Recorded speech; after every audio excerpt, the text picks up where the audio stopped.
안녕하십니까, 뭉чин байна. За бүгдээрээ Photoshop програмаар сурлуулсан биз дээ. Тэгвэл өнөөдрийн бичлэгээрээ Workspace буюу ажлын талбараа хэрхэн хадгалах, хэрхэн бүтээх талаар та бүхэндээ хичээлээ заах болно. YouTube дээр Photoshop-ийн маш олон хичээл байгаа нь давуу талж категорилогдсон буюу хичээлийн ямар нэгэн дэс дарааллгүйгээр гарч ирдэг алгоритмтай учраас бүр мэдлэгийг нь сургаагүй мөртлөө өөр зүйлүүдийг сурцсан тохиолдол байдаг. Тэгээд суур зүйлийг мдээгүй учраас дараа нь хохирог тохиолдол маш их байдаг. Миний хувьд тэр тохиолдол дээр маш олон удаа алдсан учраас энэ хичээлүүдээрээ дамжуулаад суур мэдлэг хамгийн ихэнд сурах ёстой зүйлсүүдийг та бүхэнд зааж өгч байгаа. Тэгвэл өнөөдөр Workspace буюу ажлын талбарыг хамтдаа орцгаая. Тэгвэл хичээлдээ орцгоё. За тэгвэл хамтдаа Photoshop-оо хамтдаа нээцгээе. За Photoshop нээсний дараа Recent гэдэг хэсгээр өмнө хийж исэн зүйлсүүд гарч ирсэн байна. Та бүхнийг болохоор өмнө нь Photoshop дээр ажилласан зүйл байхгүй бол энэ хоосон гарч ирэх байгаа. Тэгээ welcome to Photoshop. За бүгдэнд нь Photoshop сурахаар болсонд нь баяр хүргэе.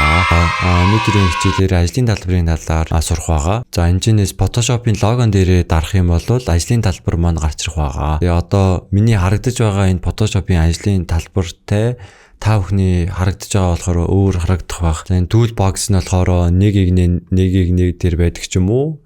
Эсвэл энэ хэсгүүд нь хаагдсан байдаг ч юм уу? Эсвэл color гэдэг хэсэг байхгүй байх ч юм уу? Харагдаж болно. Тэгээ Workspace-ийн давуу тал нь юу гэхээр өөрийнхөө энэ ажлын талбарыг бэлдэж аваад нэг л хадгалсны дараа дахиж энэ character хэсэг нь байхгүй болох ч юм уу?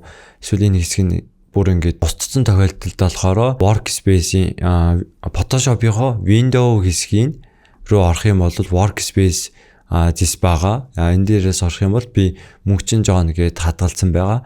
Энэ хэсгийг болохоор Reset гээд дарах юм бол яг өмнө миний хадгалсан Workspace буюу ажлын талбар руу буцах байгаа.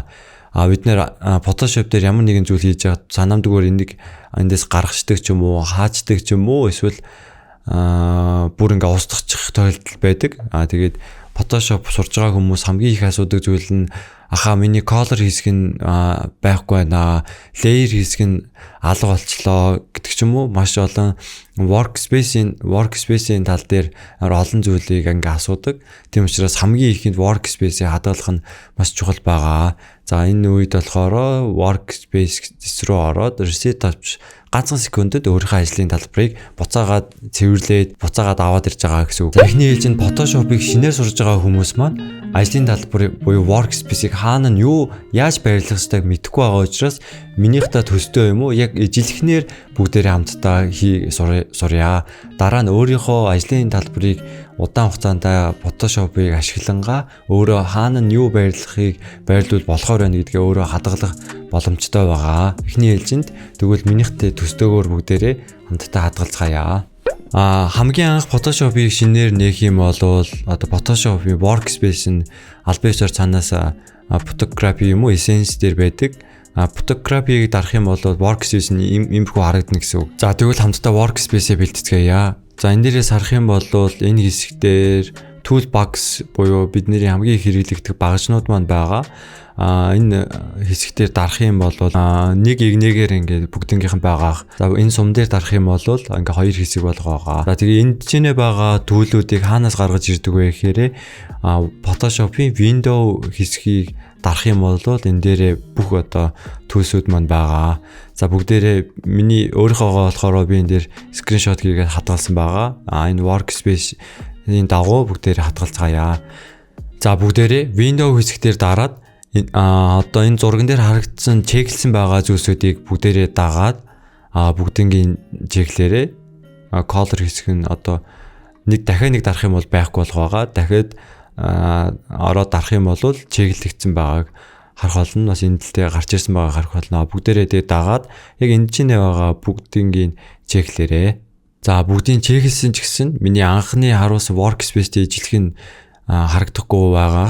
Хамгийн ихний ээлжинд болохоор layer channel pattern 3 хэсэг маань болохоор энэ хэвэндээ байгаад adjustment энэ хэсгүүд болохоор panel дээр болохоор хэсэгтээ color болохоор энэ хэсэгтээ байршуулсны дараагаар харах юм бол энэ ч ингээ сум байгаа. Сумыг дарах юм бол бид нэрийн сайн байршуулсан чек гэсэн зүйлсүүд маань гарч ирнэ. Гэтэ та нарын болохоор дараалал нь энэ чиг одоо байршигдэхгүй байгаа. Тийм учраас анханасаа яаж энэ дараалалаар хийх вэ?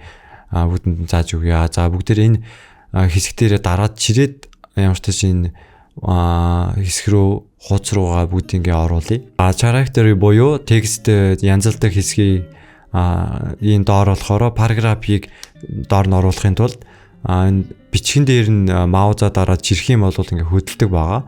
Хөдөлсөний дараа яг доор нь аваач тавих юм бол ингээ наалтна, соронзлогдно. Гэтэ ингээ соронзлогдоод биш, яг соронзлогдсны дараа дахиад жоохон дээшээ болох юм бол цэнхэр өнгийн ийм зураас гарч ирнэ. Цэнхэр өнгийн зураас гарч ирэхэд нь маузаа бүгдээ аавна. Тэгэх юм бол энэ хэсэг маань ингээд хамтдаа нэг групп болчихж байгаа гэсэн үг.